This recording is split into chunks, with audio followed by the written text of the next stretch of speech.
pero no vimos nada acerca de lo que de cuantificar esos desplazamientos que le ocurrían a una barra durante la flexión. De eso nosotros no vimos nada y dijimos más adelante lo vamos a ver.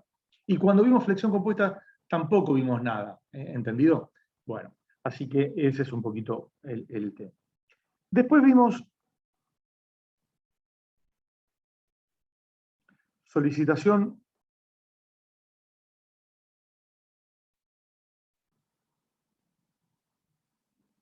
por torsión, y en la solicitación por torsión, sí, lo vimos, porque vimos cómo era el ángulo de torsión phi de x, inclusive vimos la curvatura de torsión, ¿m? La curvatura de torsión, bueno, y también después veíamos las deformaciones que nosotros teníamos, que eran los gamma de x. En solicitación por flexión también vimos las deformaciones epsilon x, también función de x. ¿Sí? Y creo que con eso vimos todo. Y finalmente vimos, que lo voy a poner en azul, vimos flexión variable, que lo terminamos la clase pasada, que era el tema de flexión variable, y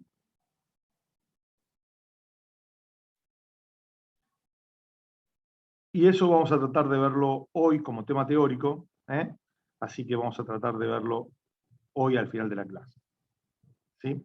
Bueno, ¿qué es entonces lo que nos interesa ahora saber? Bueno, lo que nos interesa ahora saber es exactamente este tema.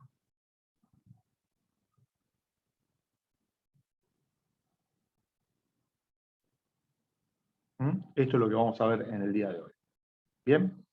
Bueno, muy bien. Dicho esto, pasamos a la segunda hoja.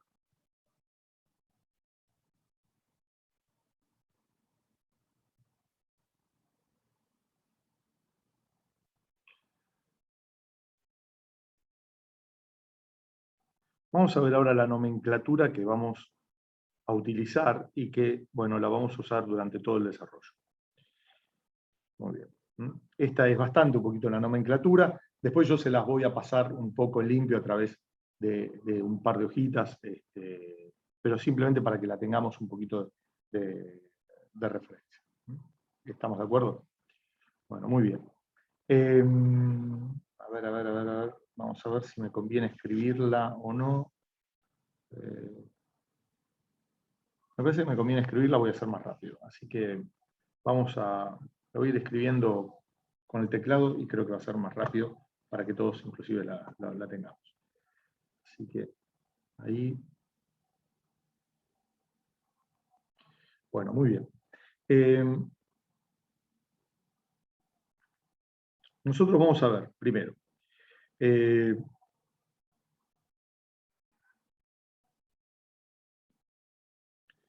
PZ de X, vamos a llamar a esto,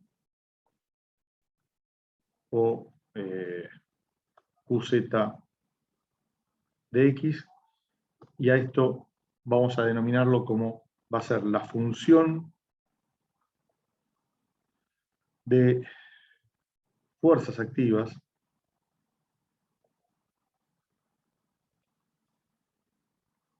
en la dirección Z. Muy bien. Después tenemos, vamos a denominar como PI, también, que va a ser una función de X, o QI, que también va a ser una función de X, que la vamos a denominar como función de fuerzas activas en la dirección Y. Bien. Muy bien. Después vamos a denominar, obviamente, MI de X, que va a ser la función momento flector alrededor del eje Y.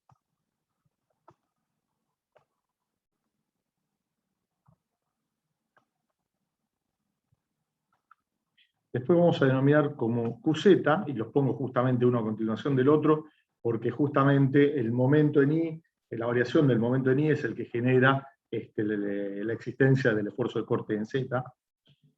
¿Sí? Téngalo eso presente. Va a ser la función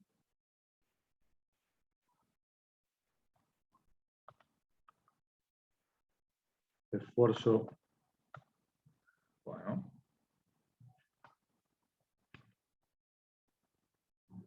No sé por qué. Lo toma todo. El corte en la dirección X, perdón, Z.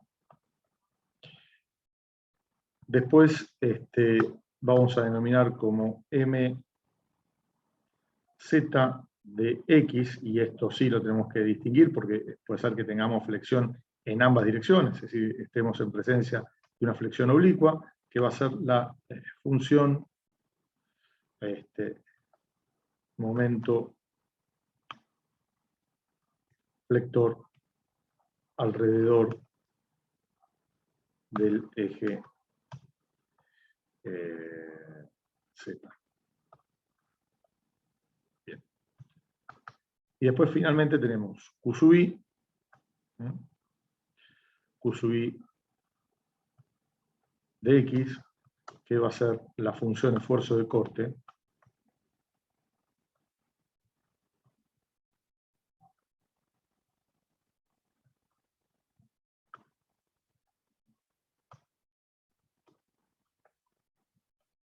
en la dirección Y.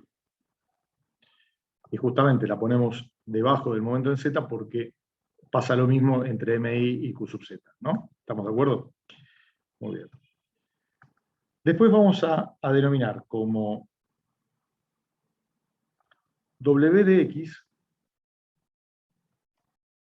a la función desplazamiento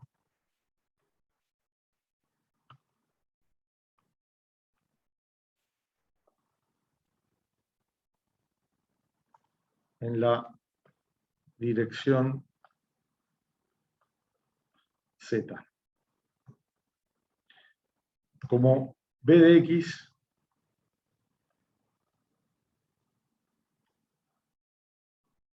vamos a denominar a lo mismo. A ver si lo ponemos copiar. Control C, a ver si esto me lo copia. Ahí está, perfecto. Muy bien. Entonces va a ser en la dirección Y.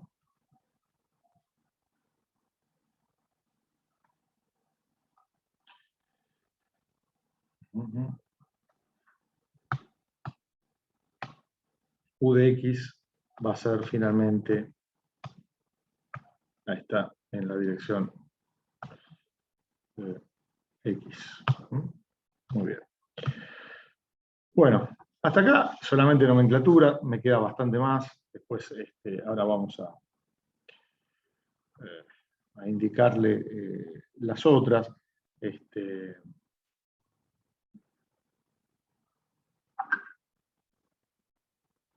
Ahí está, vamos a indicar la función de giros alrededor. Ya ahora después, como es letra griega, después la pongo, así que no se preocupen, alrededor del eje Y.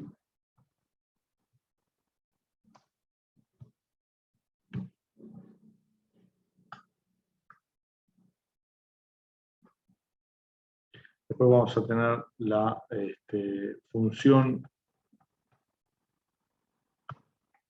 curvatura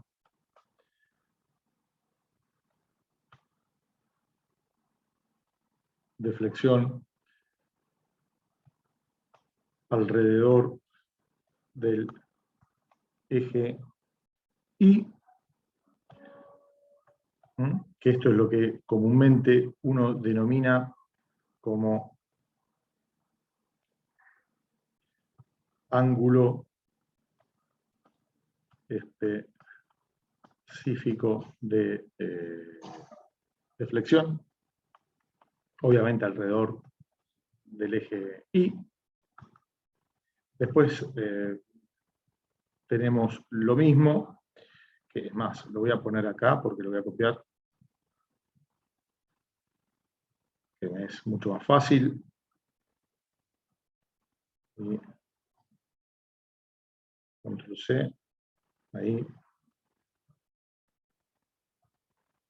Control V, perfecto. Así que bueno, acá simplemente tengo que correr un poquito esto. Y va a ser función de giros alrededor del eje Z. Y lo mismo va a pasar para esto de acá. Después yo les pongo a mano los, ¿cómo se llama? Las denominaciones porque no las puedo poner acá en, ¿cómo se llama? Ahí está, eso era lo que me faltaba. No las puedo poner con letras griegas, así que bueno, las pongo a mano ahí a continuación, así que no se preocupen por eso. Después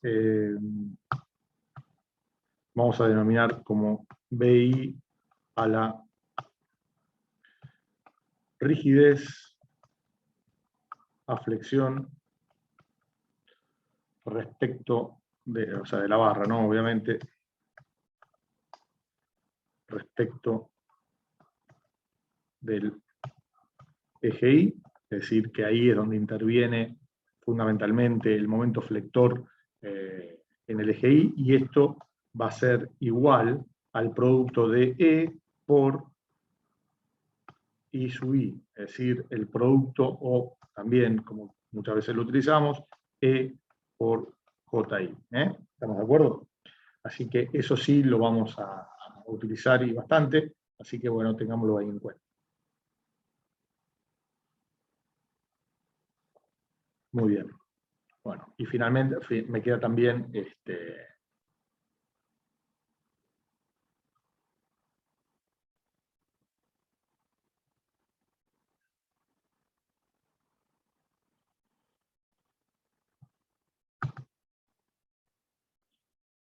bien, entonces acá va a ser respecto del eje Z, respecto del eje Z,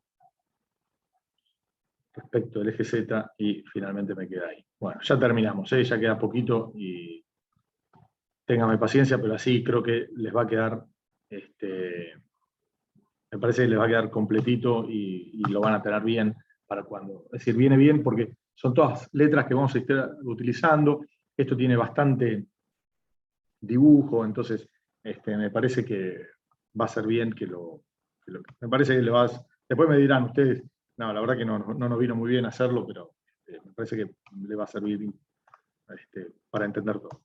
C va a ser el centro de curvatura. Tengamos en cuenta que el centro de curvatura puede también ir variando en función del eje X.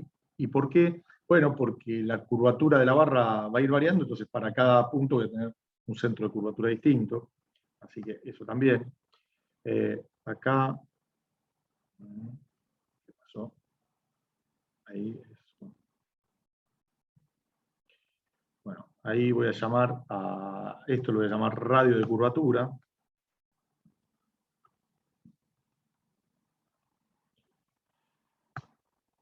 Después vamos a tener esto que va a ser un diferencial de longitud de la barra.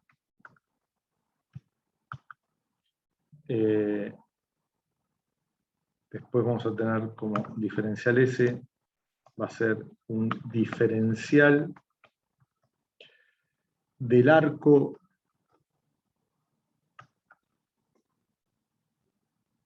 de la... Perdón, ¿qué pasó? Ahí está, cualquiera. De la elástica de la barra. Y después vamos a tener dos funciones más que van a ser las siguientes, que también las tengo que escribir con letras griegas, así que va a ser. Una va a ser la variación de los ángulos entre dos secciones alrededor del eje Y separadas, mejor dicho, un diferencial de longitud.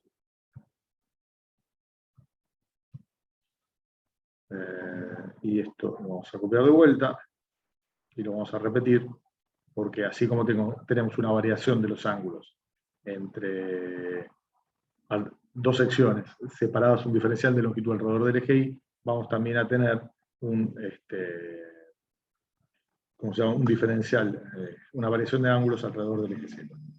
Bueno, muy bien, con esto hemos terminado, así que... Y ahí ya, con esto lo termino. Bueno. Muy bien. Una cantidad de nomenclatura importante, pero bueno, no por eso nos complica el asunto, ¿no? Entonces, vamos a completar lo que nos estaba faltando. La función de giros alrededor del eje Y la vamos a denominar como, bueno, lo pongo así, está bien, θ I de X. La función curvatura de flexión la vamos a denominar QI de X. La función de giros alrededor del eje Z la vamos a denominar θz respecto al eje X, y la función curvatura de flexión la vamos a denominar QZ de X. ¿Estamos de acuerdo? QZ no, YZ de X. El radio de curvatura lo vamos a denominar como ρ de X, y la variación de los ángulos lo vamos a denominar diferencial de θ I y diferencial de θz. ¿Estamos de acuerdo? ¿Alguna duda con respecto a esto? No, ¿no? No, profe. Bien, es simplemente la nomenclatura que todos conocemos, así que no es mucho más. Es un poquito larga, pero no es mucho más que esto. Bueno, muy bien, vamos con otra página. Así que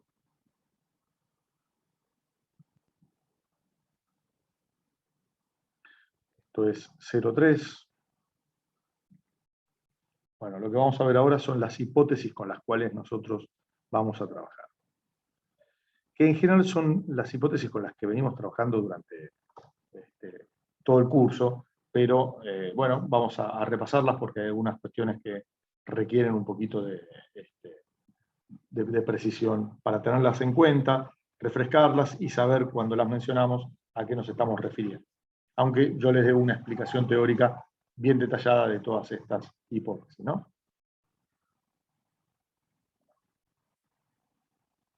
Muy bien. A ver. Bueno,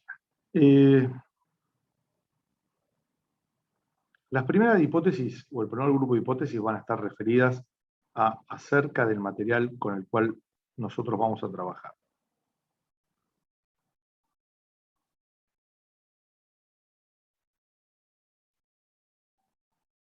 Bueno, nosotros vamos a trabajar con materiales que van a ser continuos. Vamos a trabajar con materiales que van a ser homogéneos, y vamos a trabajar con materiales que van a ser isótropos. A ver, ¿qué es un material continuo? ¿Qué es un material homogéneo? ¿Y qué es un material isótropo? A ver, un material continuo quiere decir que a nosotros no nos va a interesar la estructura atómico-molecular del material.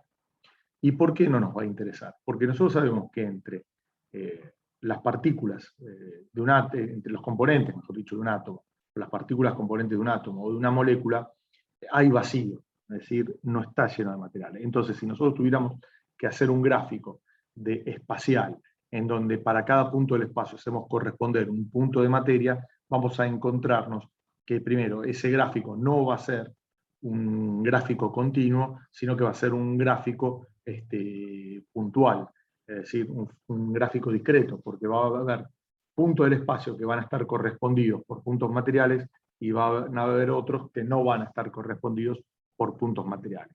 Esto implica que no vamos a poder utilizar, al trabajar con un campo de distribución, con una función de distribución que va a ser discreta, no vamos a poder utilizar todo el cálculo infinitesimal y diferencial que venimos utilizando hasta el momento. Para nosotros, considerar que un cuerpo es continuo implica que entre dos puntos materiales siempre va a existir otro punto material. Es una definición similar al de los números reales. ¿Estamos de acuerdo? Bueno, entonces, eso es la definición de continuo. Bueno, homogéneo es cuando un material va a ser considerado homogéneo cuando todas las propiedades intrínsecas del material tienen el mismo valor.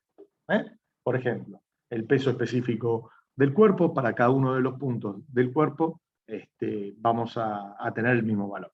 Ahora, van a haber un montón de propiedades intrínsecas que a nosotros realmente, si esta definición que implica de material homogéneo se cumplen, realmente no nos va a interesar.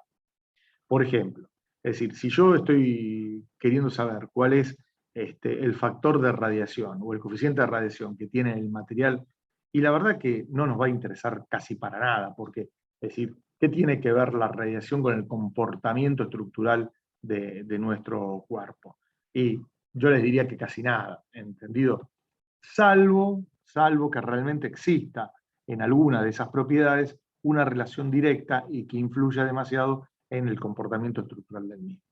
Pero les puedo decir que en general van a haber muchas de esas propiedades intrínsecas que a nosotros no nos van a interesar. Un material es isótropo cuando tiene las mismas propiedades independientemente de la dirección en que uno lo esté considerando. ¿Estamos de acuerdo? Sí. El segundo grupo de hipótesis, no es el segundo grupo, sí, bueno, el segundo grupo, tiene que ver con el comportamiento mecánico del material. Una cosa que no les dije recién, es que yo les hablé de puntos materiales. Nosotros, al punto material, tal como ustedes vieron en física, lo vamos a denominar partícula. ¿Entendido? Y es la menor porción del cuerpo que reúne todas las propiedades del mismo. Comportamiento mecánico del material. Bueno, en cuanto al comportamiento mecánico del material, nosotros vamos a suponer que existe una relación, que el comportamiento mecánico del material, es elástico y lineal. Elástico, ¿qué significa? Significa que yo a un cuerpo lo cargo hasta un determinado nivel de carga y después lo descargo y él mismo recupera totalmente su forma original. Y lineal es que la relación entre las fuerzas y los desplazamientos tienen una relación lineal. Lo mismo que para las tensiones. Sigma es igual a E por epsilon y tau es igual a G por gamma. ¿Entendido? Esto de acá es que es válida la ley de Hooke. ¿Quedó claro? Es válida la ley de Hooke. Bueno, muy bien. Respecto de los desplazamientos del material,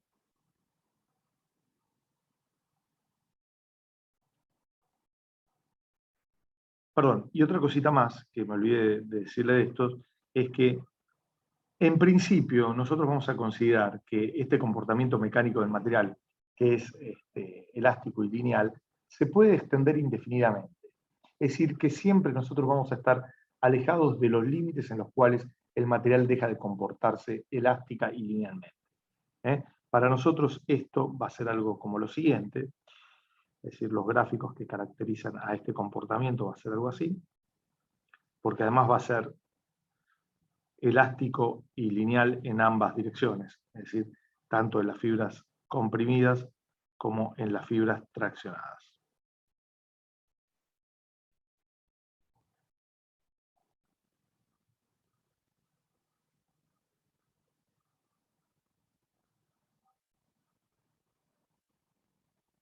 Bueno.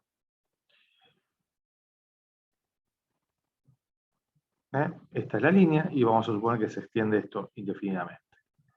Esta es la línea, ¿sí? Y vamos a suponer que se extiende indefinidamente en ambos. Por más que nosotros sepamos que eso no pasa, es decir, siempre vamos a estar trabajando dentro del régimen lineal, ¿eh? No nos importa lo otro. Bueno, muy bien. Dicho esto, después acá sí lo que uno tiene que destacar es que la pendiente de esta recta, acá si es K, esto es 1. Si acá es E, acá es 1, y si acá es G, acá es 1. Y eso es la pendiente de la recta. Bueno, ¿estamos de acuerdo? ¿Sí? ¿Alguna duda con esto? No, ¿no? No, Bueno, profe, ninguna duda. bien. Bueno, la tercera hipótesis está relacionada con los desplazamientos de la estructura.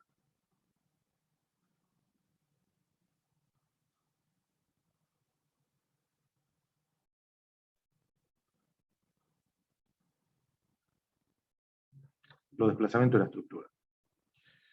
A ver, nosotros vamos a considerar que la estructura sin deformar va a coincidir geométricamente con la estructura deformada.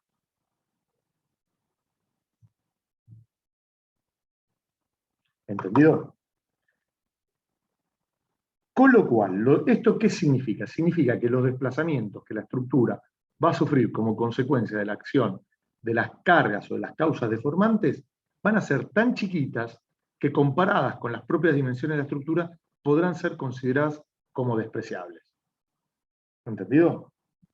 ¿Sí?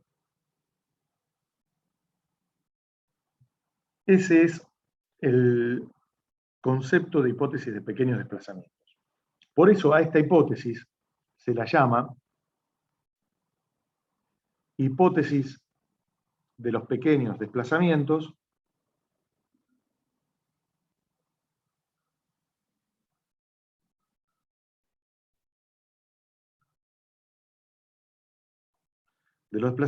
o también hipótesis de linealidad geométrica.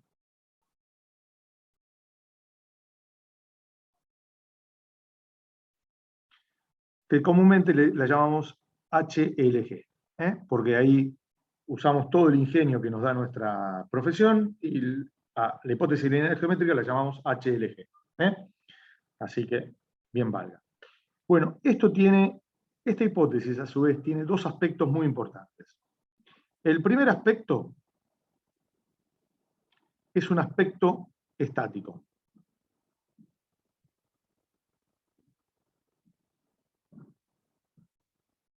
Es un aspecto estático. ¿Y qué significa un aspecto estático? Quiere decir que, a ver, imaginemos que yo cuelgo del techo, ¿sí? Imagínense que yo estoy acá en una habitación, no estoy en el medio del bosque, y tengo un techo arriba de mi cabeza, pongo un gancho, después me matan acá en casa, pero no importa, y cuelgo un elástico, ¿sí? De, por ejemplo, 1 metro. Un elástico grueso que me pueda soportar mi peso. Y vengo y yo me cuelgo. Ese elástico se va a deformar, ¿no es así? Y uno va a apreciar la deformación de ese elástico. Hasta que va a llegar a un valor máximo y no se va a deformar más. Por ahí oscila un poquitito alrededor de ese valor máximo, pero llega un punto en que si yo me quedo quietito, el elástico se estiró y quedó ahí totalmente deformado. ¿Estamos de acuerdo? ¿La estructura cuál es? Es mi elástico colgado de la barra. Yo, que soy la acción exterior, la carga aplicada sobre ese elástico. ¿Cuándo se alcanza el equilibrio? ¿En la posición no deformada o en la posición deformada? Les pregunto. En la posición deformada. En la posición deformada. Ahora, cuando ustedes calculan las reacciones de vínculo externo, los esfuerzos internos, trazan los diagramas de características, ¿en qué posición del cuerpo calculan a todos esos valores? Deformado. No, No deformada. en la no deformada, exactamente, en la no deformada, porque ustedes, antes de empezar a calcularlo, ¿saben cuál es la posición y la configuración deformada de la estructura? No, no la conocen. Es más, ustedes determinan los valores de las cargas, los valores de las solicitaciones y después calculan la deformación del cuerpo, partiendo de la situación no deformada.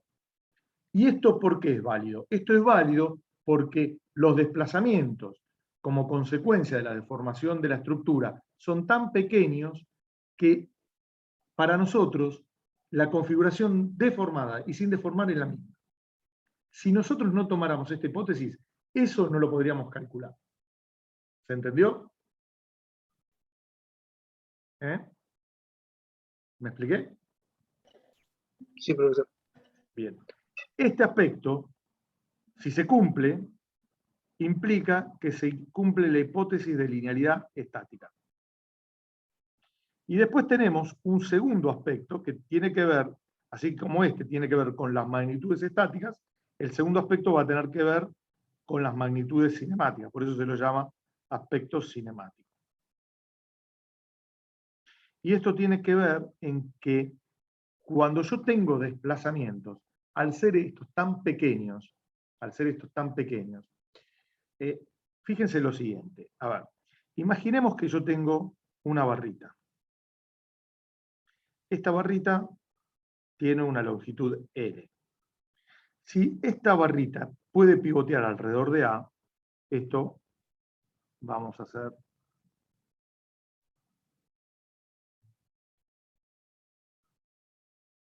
gira y pasa a esta posición deformada, que es esta de acá. O sea que el punto B, que era el extremo de la barra, pasa a ser ahora el punto B'. Esto, vamos a suponer que giró un ángulo alfa. ¿Está bien? Bueno. Entonces, ahora, fíjense, si alfa es muy chiquito,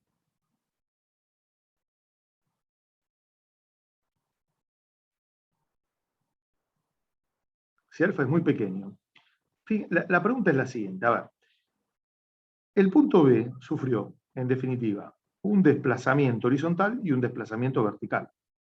¿Entendido?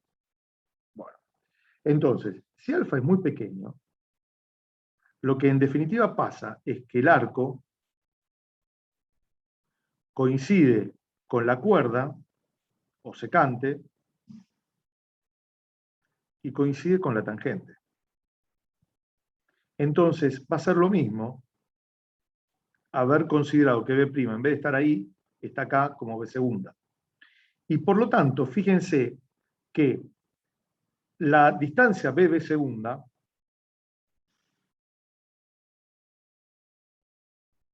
dividido L es igual al seno de alfa. ¿No es así? ¿Estamos de acuerdo? Con lo cual, el desplazamiento horizontal de B, que es BB segunda, va a ser igual a L por el seno de alfa. Pero si alfa es muy pequeño, alfa es igual al seno de alfa y es igual a la tangente de alfa. Siempre y cuando alfa estuviera expresado en radianes, ¿no? Si no, no. Con lo cual, uno puede, en definitiva, decir que B segunda, es igual a L por alfa. ¿Quedó claro? Y ahí hay una relación lineal entre desplazamientos. ¿Cuáles son los desplazamientos? El desplazamiento horizontal y el giro que experimenta. ¿Me expliqué? Sí, profe. Bárbaro. Bueno, a esta hipótesis se la denomina hipótesis de linealidad cinemática. Muy bien. La otra hipótesis que nosotros vamos a tomar es una hipótesis relacionada con las deformaciones.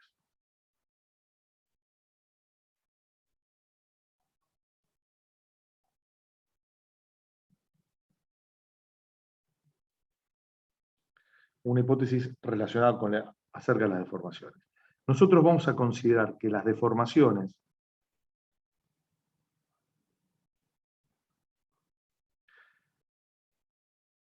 epsilon y j,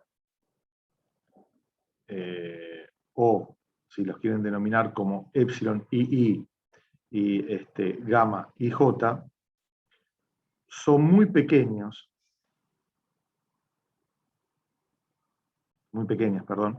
comparadas con la unidad.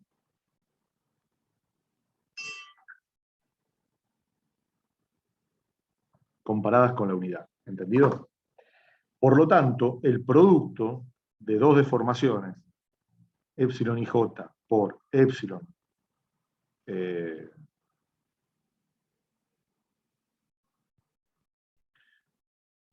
KL, a su vez, es mucho menor comparada con cada una de ellas.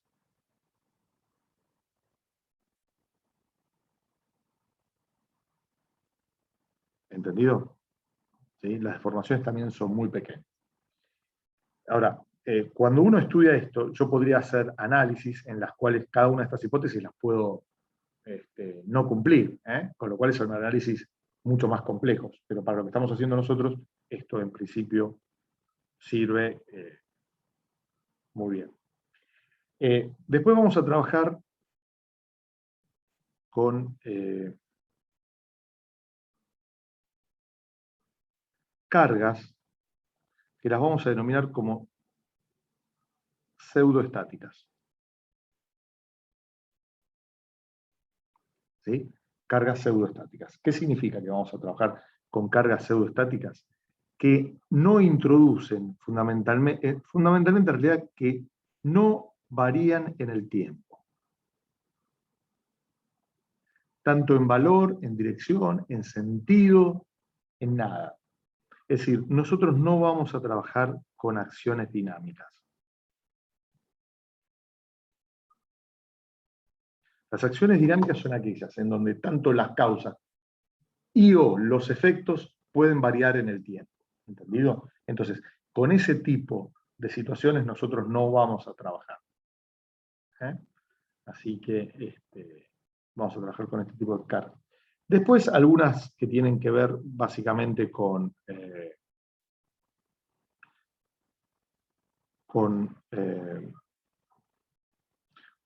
tipo de elemento estructural con el cual vamos a trabajar. En cuanto a los elementos estructurales con los que nosotros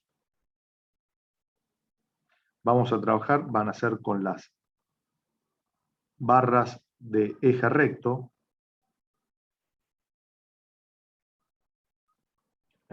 con las barras de eje recto. Entonces, eso van a ser fundamentalmente las barras con las cuales nosotros vamos a trabajar. Es decir, vamos a trabajar con elementos unidimensionales, ¿sí? Donde una de las dimensiones es mucho más grande que las otras dos, y a su vez esos elementos unidimensionales van a ser de eje recto, no van a ser de eje curvo, ya sea plano o espacial. ¿Entendido? Todo lo que nosotros vamos a ver ahora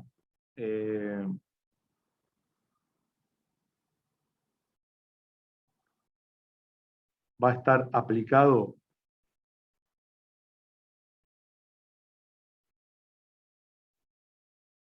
a flexión simple.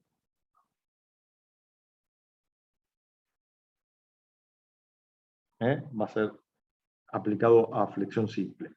¿Qué pasa si nosotros tuviéramos una combinación de solicitaciones? ¿Cómo calculamos el desplazamiento de un punto o de una sección?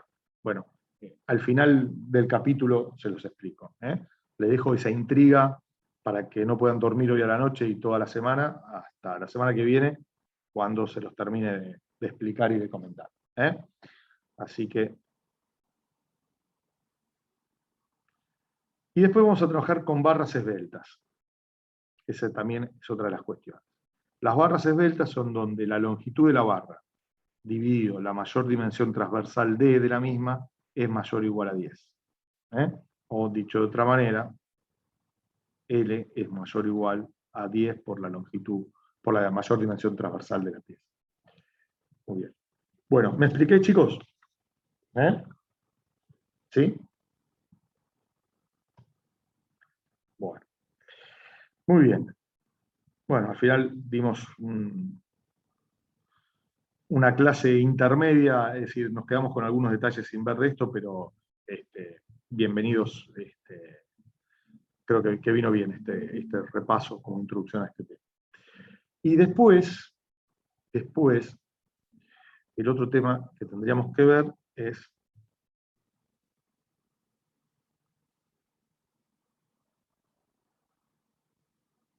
¿se entendieron, no? Estas hipótesis, ¿hay algo que no se haya entendido, que yo no me haya explicado? ¿Eh?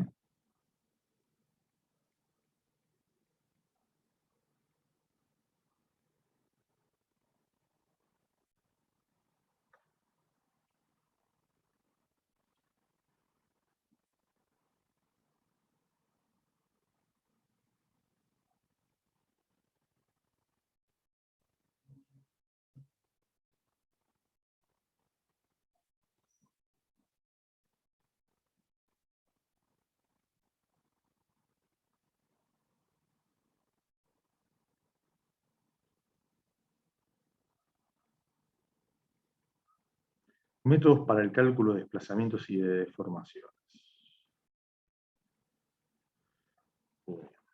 Bueno, a ver.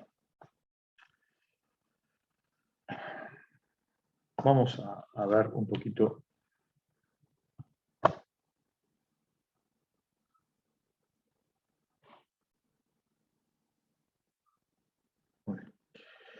Los métodos para el cálculo de desplazamiento y de deformaciones, básicamente, uno los puede agrupar en dos grandes métodos. Uno, que va a ser, lo vamos a denominar, o se denomina básicamente como métodos diferenciales,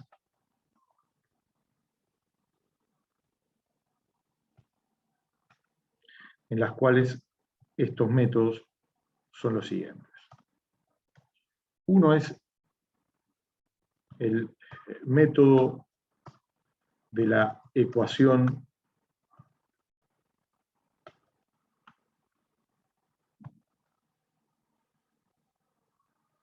diferencial de la línea elástica.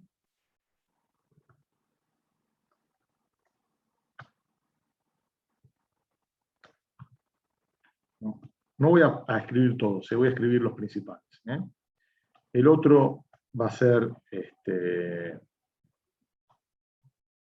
el método de la ecuación universal de la línea elástica, así que vamos a copiarlo para que lo tengamos.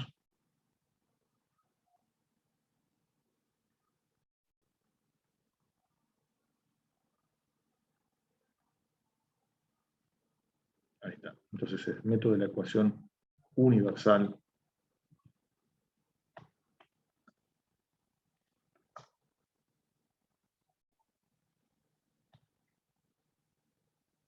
de la línea elástica.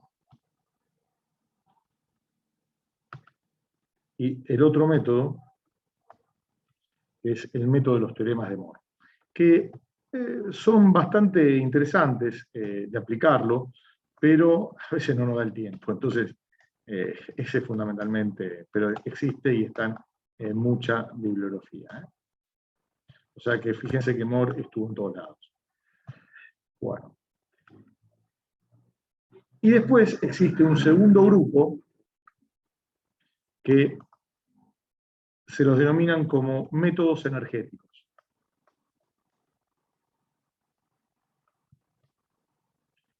Estos métodos energéticos son básicamente los siguientes.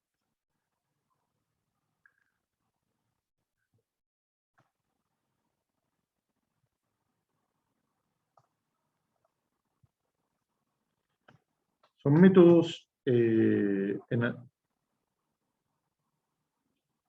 un método energético basado en el teorema de Castigliano.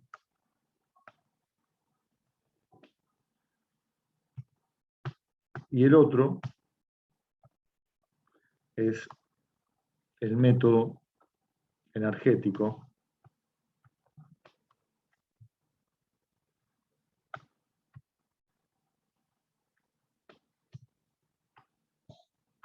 basado en el teorema de los trabajos virtuales. ¿Entendido? Esto es básicamente los dos grandes métodos. A ver, ¿qué vamos a ver nosotros de todo esto? Nosotros vamos a ver el método A1. A ver si lo puedo pintar. Un segundito. Vamos a ver este método. Y a ver, vamos a ponerle acá este color azul. Un poco que sea más fuerte. Ahí está. Ese. Y este método de acá.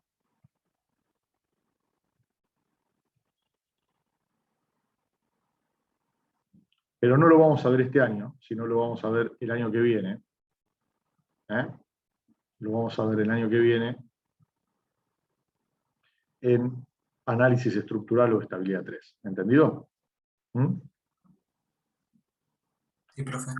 Así que, básicamente, en definitiva, lo que nosotros vamos a ver es el método A1, que es el método, es un método diferencial basado en la ecuación diferencial de la línea A. Así que,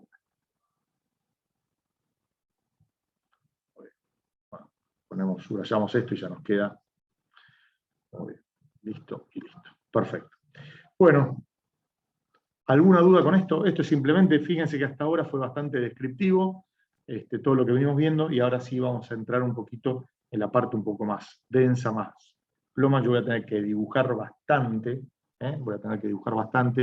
y, ¿cómo se llama? Y bueno, ustedes también van a tener que dibujar bastante, porque bueno, implica que, ahí está, perfecto. Muy bien. Así que bueno. Muy bien.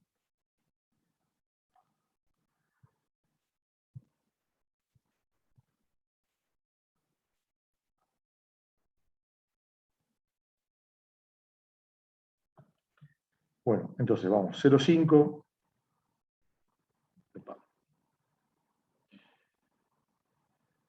Vamos a ir con lo siguiente. Vamos a definir con qué estamos trabajando. ¿Entendido? Así que nosotros vamos a llamar. ¿Cómo? Vamos a llamar de la siguiente manera. Nosotros vamos a denominar como línea elástica o curva elástica,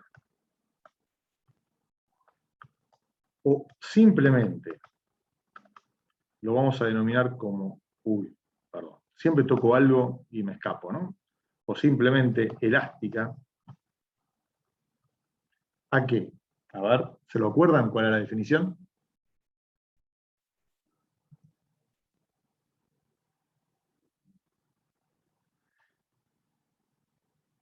Es la deformada del eje de la barra o del elemento estructural. ¿Entendido? A eso nosotros le denominamos línea elástica, curva o simplemente elástica. ¿Entendido? Entonces vamos a verlo ahora bien, ¿qué es esto? Así que imaginemos que nosotros tenemos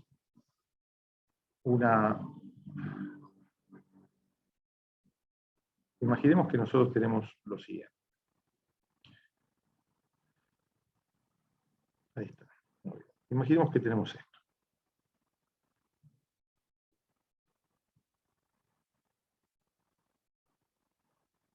Esta es una barrita.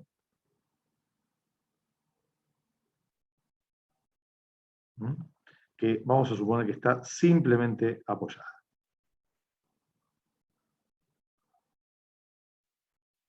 Vamos a suponer que este es el eje de la barra, con el cual hacemos coincidir al eje X de una terna coordenada cartesiana que tiene su origen en este punto. Ese es el origen de la terna, este apoyo es el A, este es el B, en la dirección perpendicular al eje de la barra tenemos el eje Z, y saliente del plano del dibujo, del plano de la tablet que tiene Luisito, tenemos acá el eje Y. Vamos a suponer que sobre este cuerpo está actuando esta función de carga.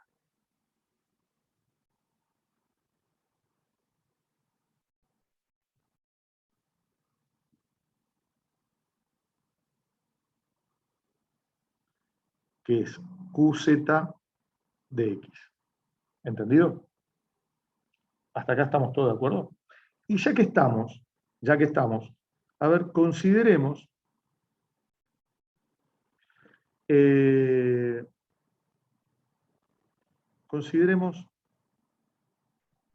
esta sección transversal. Esta sección transversal que tenemos ahí. ¿Estamos de acuerdo? Bueno. Esto de acá,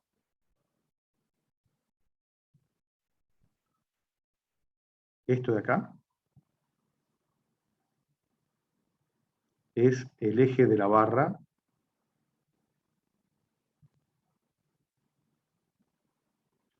antes de la deformación.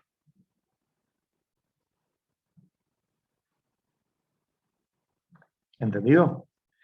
¿Qué pasa cuando esto se deforma? Bueno, cuando esto se deforma, ¿qué pasa? A ver, ¿qué dicen ustedes?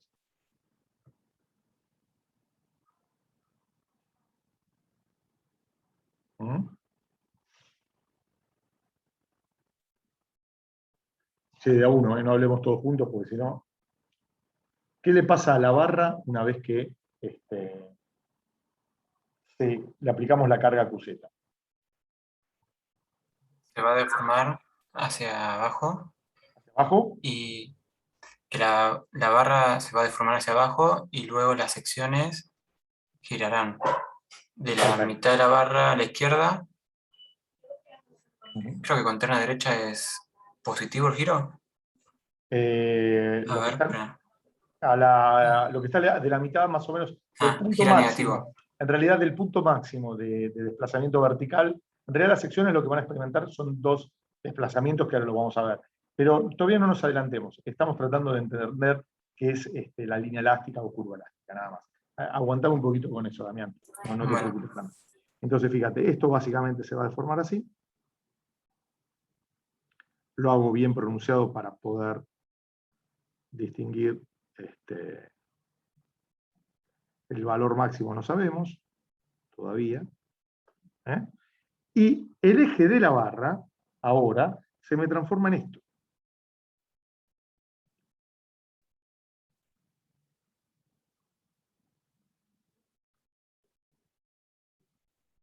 ¿Sí? En definitiva, es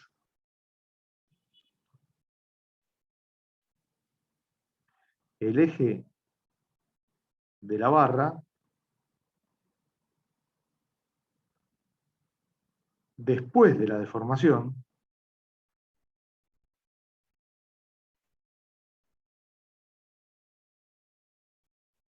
o deformado. Esto es lo que nosotros llamamos como elástica o línea elástica o curva elástica.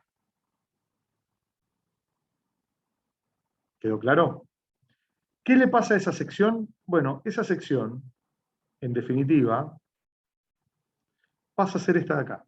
Se mantiene plana por la hipótesis de Bernoulli y Navier, eso hay que tenerlo en cuenta. Y entonces fíjense que, a ver, vamos a detallarlo, hacer un zoom de todo eso que tenemos ahí. Yo tengo el eje, este es el eje de la barra antes de la deformación. La sección es esta de acá. ¿Sí? Entonces, acá tenemos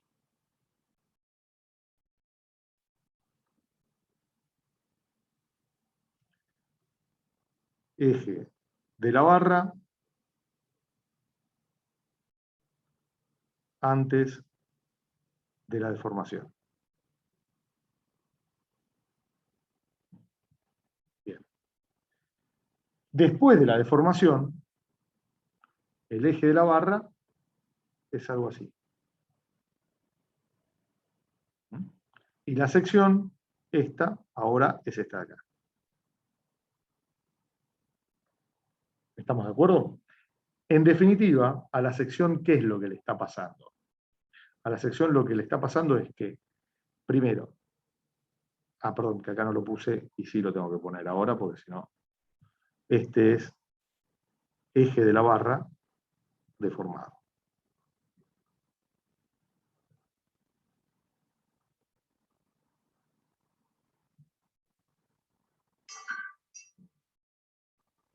Eje de la barra deformado. ¿Está bien? Es lo que conocemos como elástica. Y los otros dos nombres. Entonces, en definitiva, ¿qué es lo que le pasa a la sección? La sección que originalmente estaba acá, después pasa a estar en esta posición. Esto quiere decir que la sección sufrió un desplazamiento vertical, es decir, en la dirección del eje Z, que va a ser función de X porque, como estamos viendo, no todas las secciones experimentan el mismo desplazamiento vertical. Y después, lo otro que le pasa es que inicialmente la sección estaba perpendicular y vertical, pero a partir de ahora, después de la deformación, en realidad sufre un giro que lo llamamos θi. ¿Por qué es sí? Porque gira alrededor de un eje que es paralelo al eje Y, es decir, está en la dirección del eje Y. ¿Quedó claro? Y lo que sí observamos es que se observa, porque nosotros ya lo sabíamos, el cumplimiento de la hipótesis de Bernoulli-Navier.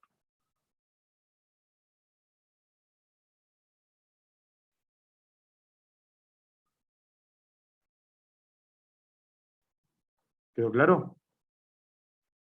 ¿Me expliqué, chicos? ¿Alguna duda? ¿Eh? Sí, profe, se entendió. Bárbaro, me alegro muchísimo. Así que así se sacan un 10 grande todos en el parcialito de este tema. Esperemos.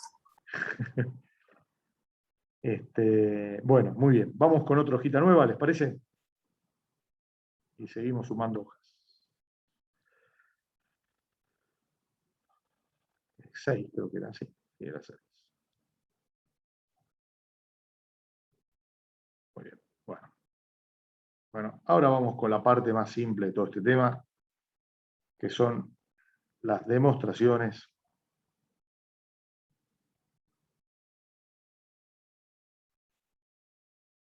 o demostraciones y deducciones. ¿Les parece? ¿O las pasamos por alto? ¿Qué dicen ustedes?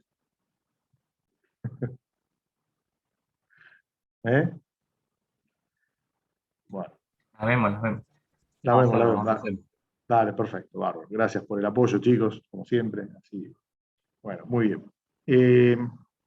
Bueno, a ver, vamos a hacerlo acá. Acá yo voy a tener que dibujar bastante. Tengan en cuenta que patina bastante este lápiz acá en la pantalla, así que tenganme un poquito de paciencia. Es lo único.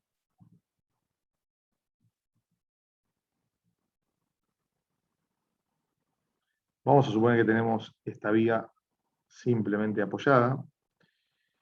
Vamos a suponer que sobre esta vía simplemente apoyada actúa esta función de carga que vamos a ver acá.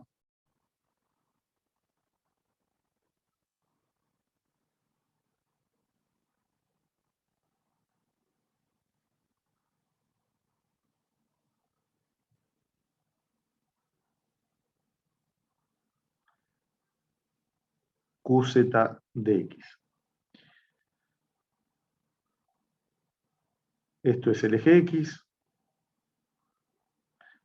Este es el eje Z. Y este de acá es el eje Y, tal como habíamos dicho. Bueno, De todo esto, yo voy a tomar ahora dos secciones. Esta de acá y esta de acá. Que van a ser las secciones A y B. La deformada de esta barra va a ser algo como esto. La hago más grande de lo que por ahí tendría que ser, simplemente por una cuestión de que poder visualizar mejor las cosas, nada más. Ya se saben que uno lo agranda. Fíjense que en realidad uno ni siquiera observa esto. A ver, acá tengo 3 mensajes de chat. No sé si...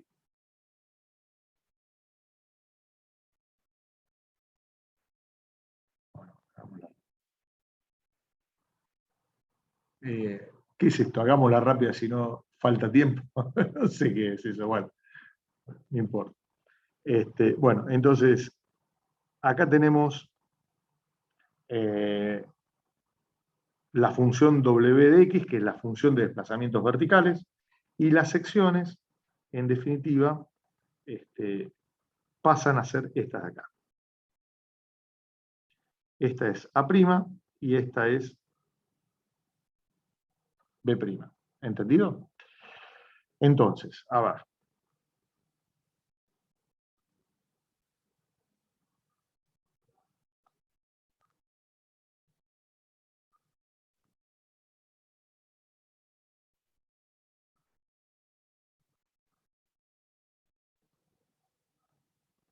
Ahí tenemos el giro del ángulo de la sección A, y acá tenemos el giro del ángulo de la sección B. ¿Entendido? Bueno. El W máximo lo vamos a tener acá.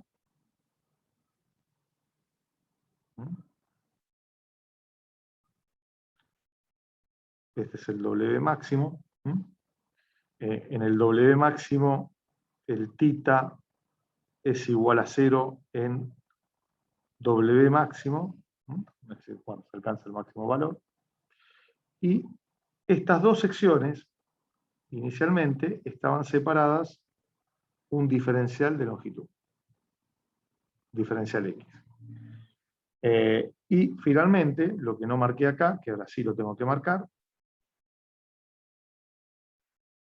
es que esta longitud es un diferencial de curva diferencial S. ¿Entendido? Bueno.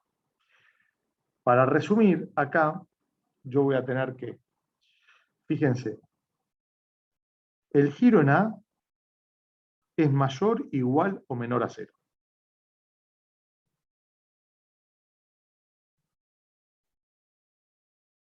El giro en A es mayor al giro en B.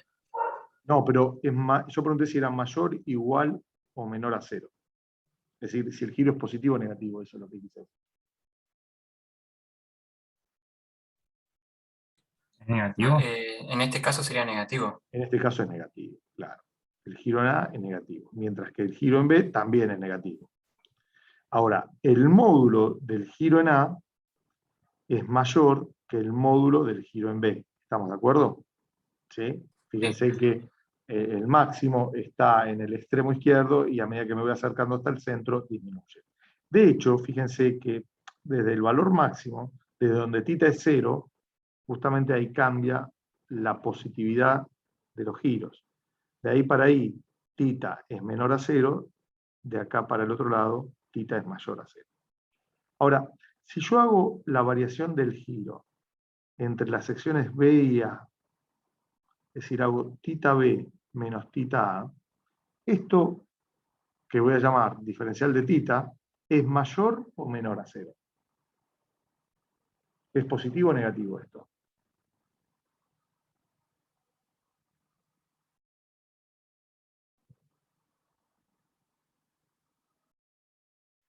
¿Eh? Sería positivo. ¿Cómo? Perdón, no los escuché. ¿No sería positivo? Sí, así es, muy bien. Damián, es positivo. ¿Lo entendieron todos por qué es positivo? Sí, sí. ¿Sí? Bueno, si nadie dice... ¿Por qué, Luis? Sí, Si porque el módulo en B es mayor, perdón, es menor. Y porque fíjate que ambos son negativos, pero fíjate, tita A, si tita A vale menos 5 y tita B vale menos 3, cuando yo hago delta tita BA es menos 3 menos 5. Esto me queda más 2. Clarísimo. De nada. Bueno, perdón. Bueno, ahora voy a hacer un zoom de estas secciones A y B que dibujé acá en la barra. ¿Entendido? Así que voy a hacerlo acá abajo.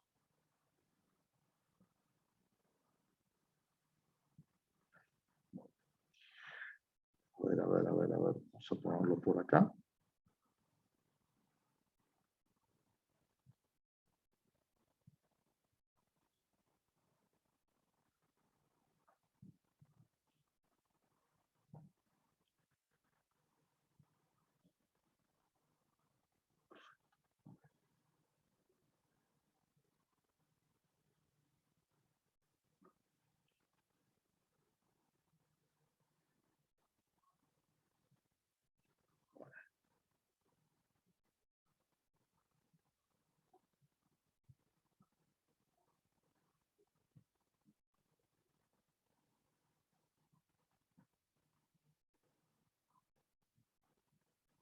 Este es el eje de la barra X. Este es el diferencial de longitud. Bueno, esta es la sección A y esta es la sección B. Si yo considero que A está fija y acumulo todo el giro en B, lo que voy a estar dibujando es el giro relativo entre ambas secciones. ¿Entendido? Entonces, si dibujo el giro relativo entre ambas secciones, voy a tener lo siguiente.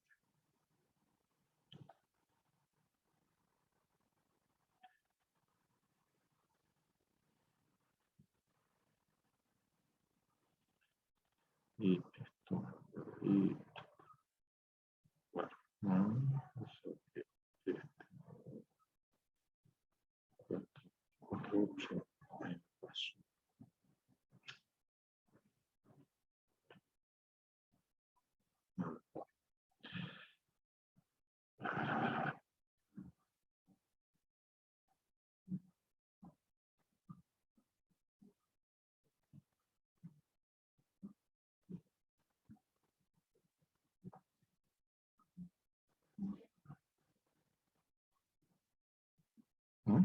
bien. Fíjense lo siguiente, ¿no? Este ángulo es justamente el diferencial de tita i. El lugar en donde las secciones se cortan, voy a poner ahí así mejor, es el centro de curvatura. La distancia del centro de curvatura a el eje de la barra, ¿cómo se llama?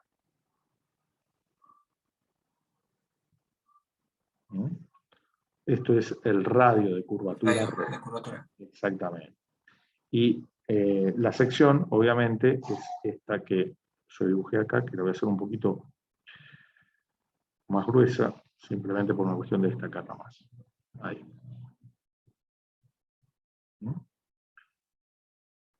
No, esto está mal dibujado.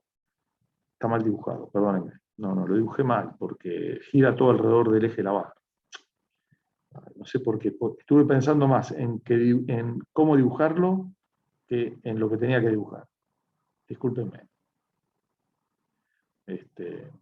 Lo vuelvo a dibujar porque está mal dibujado. Estaba pensando en que me quedara bien y no me quedara muy arriba, y por eso dibujé cualquier cosa. Mil disculpas. A ver. Ahí.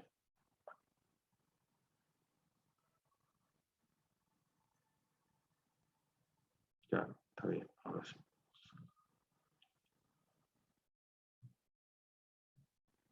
Ahí está. Bueno.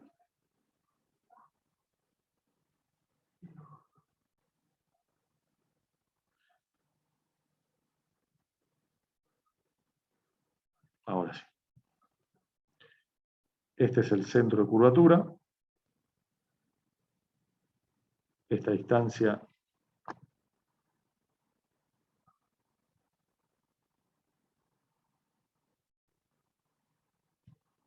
es el radio de curvatura. Este ángulo es el diferencial de θi. Y bueno, y esto de acá también es el diferencial de θi, ¿no? El diferencial de θi acá es mayor a 0. Ahora bien, si yo considero ahora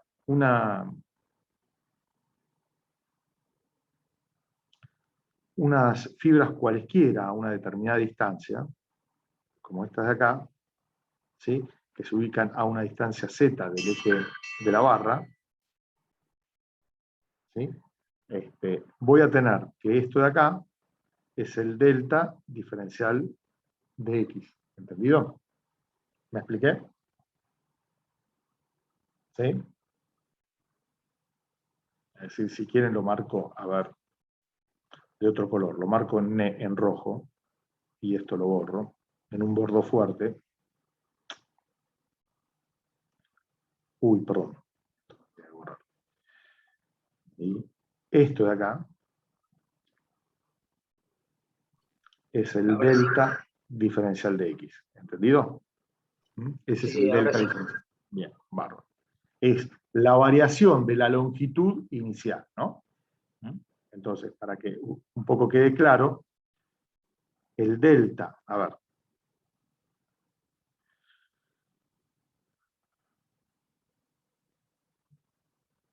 la longitud inicial es diferencial de x. La longitud final es diferencial de x más un delta diferencial de x. ¿Entendido? ¿Sí? Por lo tanto, la variación de longitud, que es igual a la longitud final menos la longitud inicial, es igual al delta diferencial de x. Y es una variación de una longitud infinitesimal. ¿Entendido? ¿Sí? Bueno, muy bien.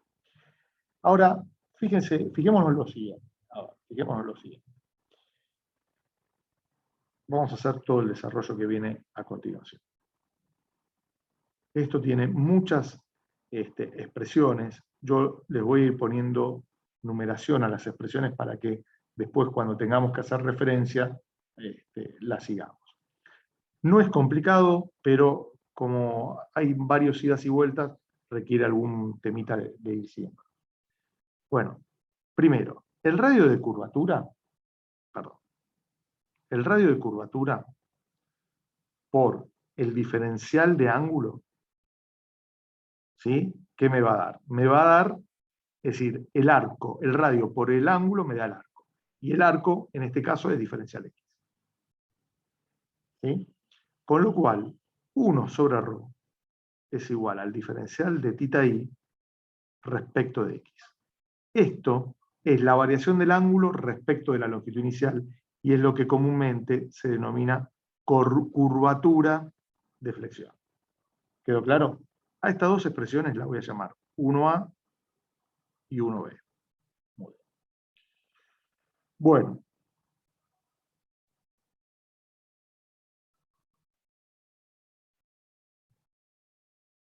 Ahora, por otra parte, si este ángulo que yo les estoy marcando, no estoy marcando nada, este ángulo de acá, que es el diferencial de θ, por opuesto por el vértice, el ángulo del lado de abajo pasa exactamente lo mismo.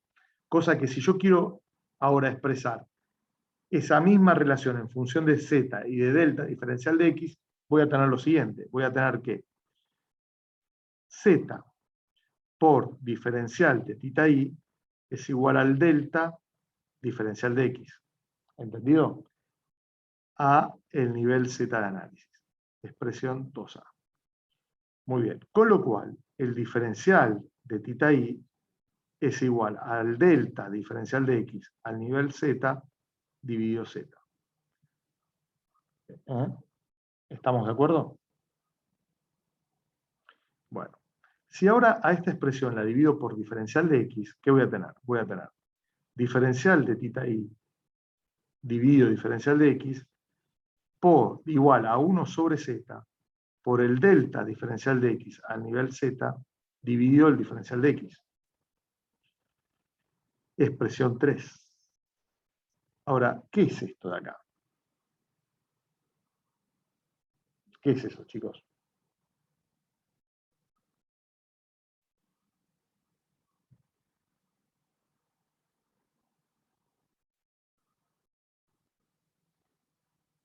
¿Eh? ¿Puede ser que sea la deformación específica? Exactamente, muy bien. Con lo cual, diferencial de θ i respecto de x es 1 sobre z por la deformación específica longitudinal al nivel z. ¿Entendido? Expresión que la vamos a denominar 4. No, vamos a dejarla como 3 modificada, porque si no voy a hacer complicado. Es lo mismo, en definitiva, es 3. Bueno, muy bien. Ahora, fíjense que en definitiva, si yo combino la 1b con la 3, voy a tener lo siguiente.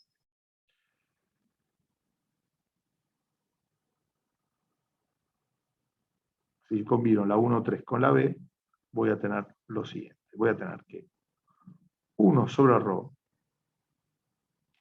1 sobre ρ, que es igual al diferencial de θ i respecto de x, que es igual a θ' de i, función de x, y es igual a la curvatura de flexión alrededor del eje x, alrededor del eje y, va a ser igual, en definitiva, a epsilon x de z sobre z.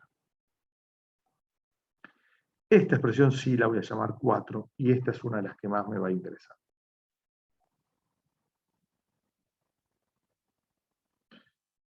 Esta expresión, que sí la voy a recuadrar,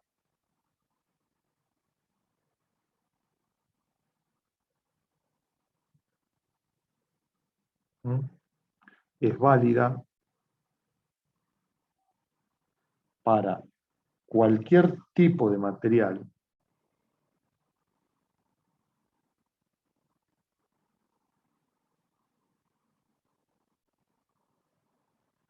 y cualquier comportamiento del mismo, ¿no?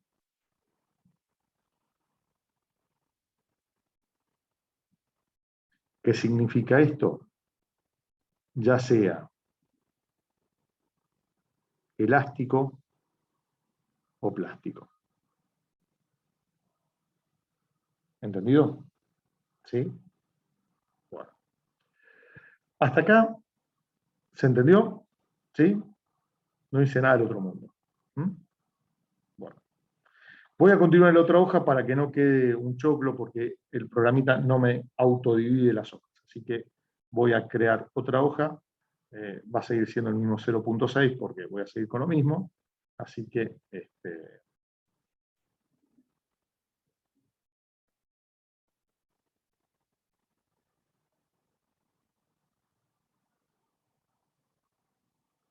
bueno. Así que bueno, voy a tomar esta expresión. A ver, déjenme ver cómo la expresé bien, para que simplemente se marque todo.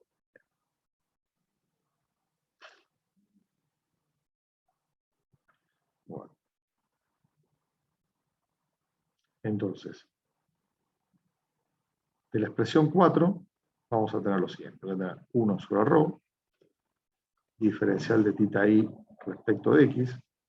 Esto es θ' de i en función de x, que también es la curvatura de flexión alrededor del eje y. Bueno, y creo que ahí ya puse todo, es igual a epsilon x de z dividido z. Esta era la expresión 4. Muy bien. Y dijimos que recién que era válida para cualquier tipo de material. Y ahora voy a meter el comportamiento del material. Entonces, si se trabaja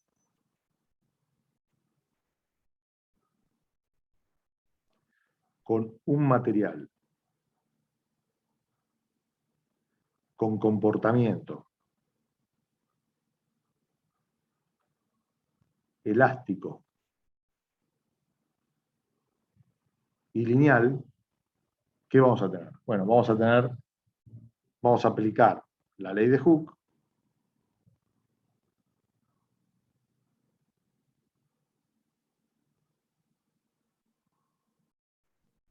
y tendremos lo siguiente. Primero, nosotros vamos a tener que sigma x va a ser igual a E por epsilon x. ¿Pero por qué? Bueno, que para el caso más general, esto van a ser función de x también, ¿no? Con lo cual, voy a tener que epsilon x de x va a ser igual a sigma x de x dividido E. Expresión que vamos a denominar 5. Ahora, si esta expresión, ahora yo la meto en la 4, sobre todo donde está epsilon x, voy a tener lo siguiente.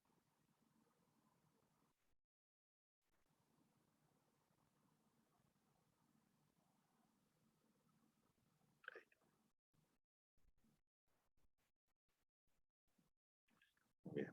Entonces, ahora voy a seguir escribiendo eso, con la única diferencia que acá ahora voy a poner sigma x de x sobre e por z. ¿Entendido?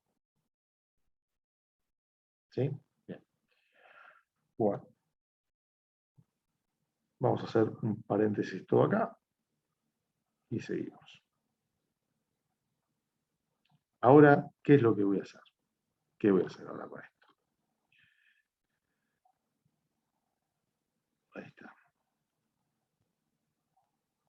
Si ahora nosotros trabajamos en flexión simple,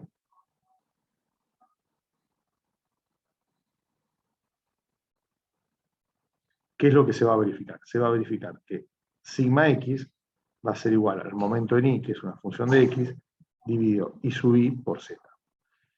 Expresión 7, que la voy a colocar justamente ahora en la expresión 6. Por lo tanto, esta de acá, perdón,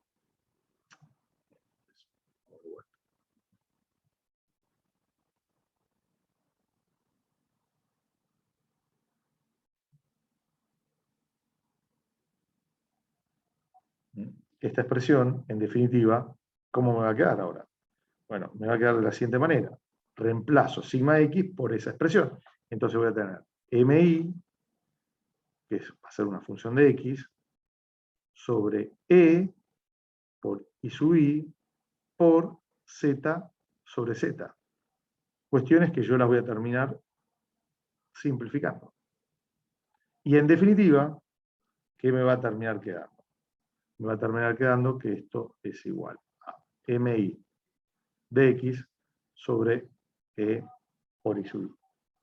A esta expresión la vamos a denominar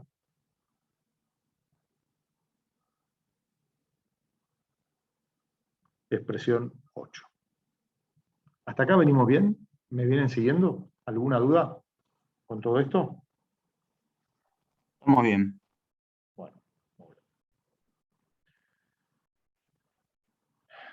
Bueno, dicho todo esto,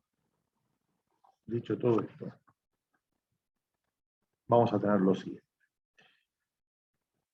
¿Estamos bien? Entonces,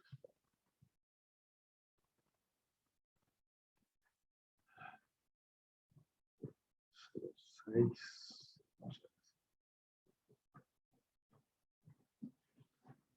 Vamos a ver una serie de comentarios sobre esta última expresión y todo esto que desarrollamos.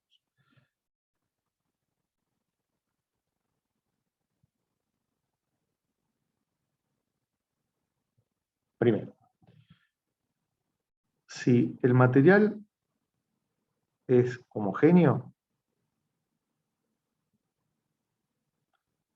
lo que vamos a tener es que E es constante. Es decir, uno podría decir que el material no es homogéneo, entonces podemos asimilar que función de X En realidad podríamos decir que es función de x y z, pero como es constante, es constante. Nosotros vamos a asumir acá, en este desarrollo, que la inercia también es constante. Es decir, y sub i, que podría ser una función también de x, en este caso es constante. ¿Sí? Con lo cual, la rigidez a flexión también es constante. ¿Entendido? O sea, B sub i, que es el producto de E por I sub i, es constante. ¿Y por qué al producto E por I sub i se lo denomina rigidez a la flexión? A ver si ustedes se dan cuenta de esto. ¿Por qué?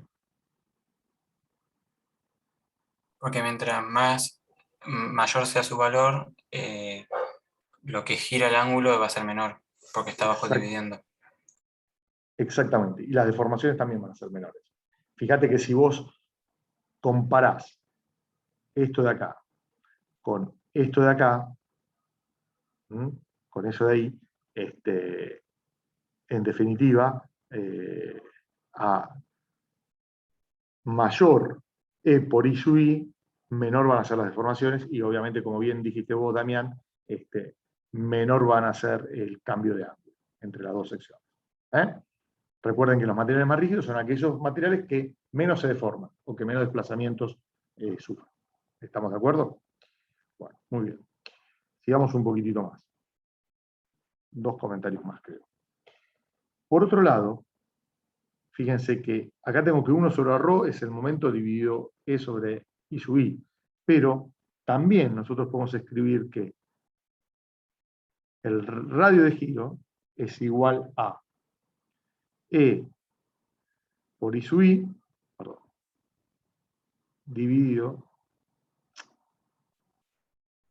vamos de vuelta, E por I sub i dividido mi, que es una función de x. ¿Entendido? Entonces, bi sobre mi de x. ¿Bien? Con lo cual, fíjense que de acá nosotros vamos, o podemos decir que si b sub i crece, el radio de giro crece. Con lo cual, si el radio de giro crece, fíjense, volvamos al dibujito, creo que estaba acá. Ahí, no, a este de acá. A ver, la barra recta o la barra deformada, ¿cuál tiene mayor radio de giro?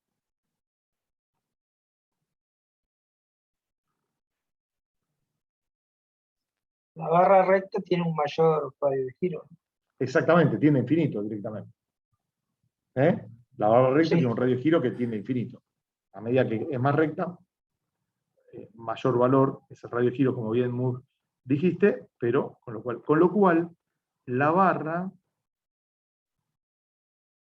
es otra forma de esto de verlo, también es menos deformable. Y una última consideración más es la siguiente. ¿Qué pasa si MI es constante a lo largo de la barra? ¿Qué pasa con ρ de x? ¿Cómo será? Constante. Constante. ¿Y qué curva tiene un radio constante? Un círculo. Una circunferencia. Por lo tanto, si m de i es constante, la curva es un arco de circunferencia.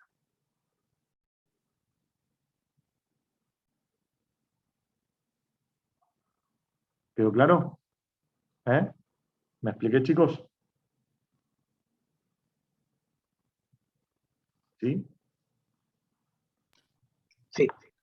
Bueno, muy bien. Bueno, hasta acá alguna duda, algo que no se haya entendido, que me quieran ustedes preguntar, lo que sea.